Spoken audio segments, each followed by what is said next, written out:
Welcome to Pindar Poetry. We hope you learned something new. You start by confirming the proxy details you received: IP, port and protocol, HTTP or SOCKS 5. Once done, decide whether you need a system-wide proxy or Chrome-only settings. The approach changes slightly. Make sure to have any username and password ready if the proxy requires authentication. You'll also check Chrome is up to date because newer versions keep settings consistent. Now open Chrome and keep the proxy info visible. We'll move into the browser-level configuration next.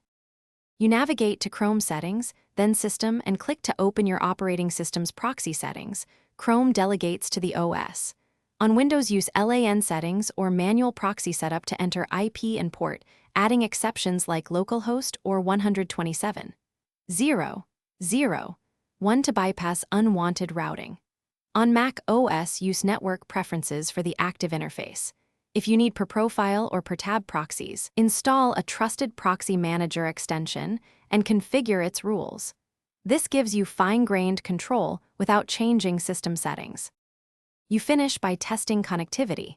Visit an IP check site to confirm your outward address and load sites that previously behaved differently to verify proxy routing.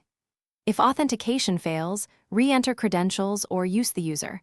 Pass at IP, port format where supported, and make sure the proxy protocol matches the server.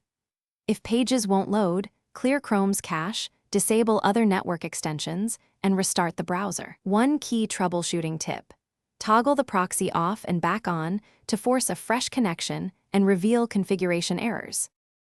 Thanks for watching. Consider subscribing if we helped you.